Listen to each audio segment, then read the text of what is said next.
La Direction générale des douanes a réalisé 846 milliards 63 millions de francs CFA de recettes cumulées sur 766 milliards 21 millions de francs CFA attendus. Un bénéfice de plus de 80 milliards 418 millions de francs CFA. Malgré cette performance, les premiers responsables de la douane ivoirienne ont invité les agents à redoubler d'efforts afin de faire mieux que les performances de l'exercice 2015. Ces résultats positifs ont valu au général Issa Coulibaly, directeur général des douanes, son élection au poste de vice-président de l'Organisation mondiale des douanes pour le compte des pays de l'Afrique de l'Ouest et du Centre. La création d'une école des chefs d'entreprise a été annoncée à la 3e édition du prix du patronat pour l'innovation. Cela a été matérialisé par la signature d'une convention de partenariat entre l'université Félix Houphouët-Boigny du Cocody et la SOGECI en prélude au lancement du master création d'entreprise. Ce programme non diplômant en création et développement d'entreprise vise à contribuer à l'émergence d'hommes et de femmes rompus au métier des affaires. Une nouvelle saluée par Jean Kakou Diagou, le président du patronat ivoirien. Il a encouragé la création d'entreprises et l'émergence d'entrepreneurs ivoiriens, source de création d'emplois et de richesses. Les 6 et 7 octobre prochains, Abidjan accueille la 12e édition du Salon Africa Telecom People sous le thème Internet des objets, comment préparer l'Afrique au tout connecté pour promouvoir un secteur des télécommunications en plein essor et de faciliter l'accès aux nouvelles technologies en Afrique. Cette rencontre sur les télécommunications devrait permettre de distinguer cette personnalité et entreprises qui auront marqué de leur empreinte l'univers des télécoms en Afrique au cours de cette année 2016. Un rendez-vous auquel devraient prendre part plusieurs acteurs des télécoms en Afrique.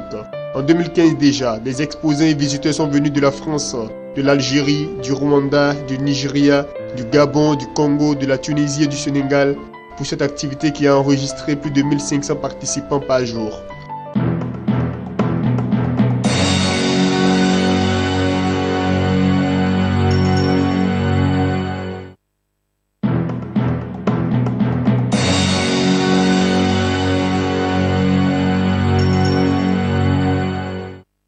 Après l'Angola en 2012, le groupe hôtelier portugais Sana va construire 2 réceptifs au Maroc pour un montant de 55 millions de dollars.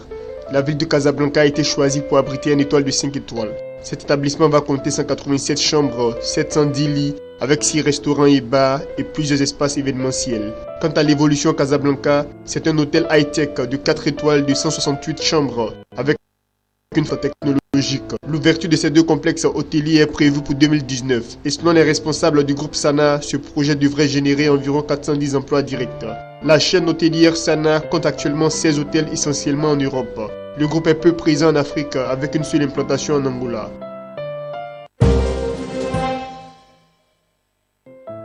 L'opérateur de téléphonie mobile Tigo a signé un accord de partenariat avec le ministère tanzanien de la Communication, des Travaux et des Infrastructures dans le cadre du projet Ishcool qui vise à transformer le pays grâce au TIC d'ici 2025. Cet accord devait permettre de faciliter l'accès à l'Internet dans les écoles secondaires du pays. Tigo va déployer des points d'accès Internet dans les établissements qui n'ont pas de laboratoire informatique et de connexion Internet pour améliorer les moyens d'apprentissage des élèves.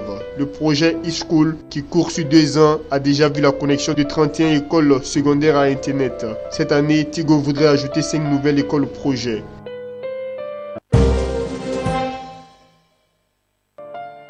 Après 4 ans de travaux, l'opéra d'Alger vient d'être inauguré en présence du Premier ministre Abdelmalek Sellal et de plusieurs autorités du pays. Ce bâtiment d'une superficie de 35 000 m² et une capacité de 1400 places a été offert par la Chine.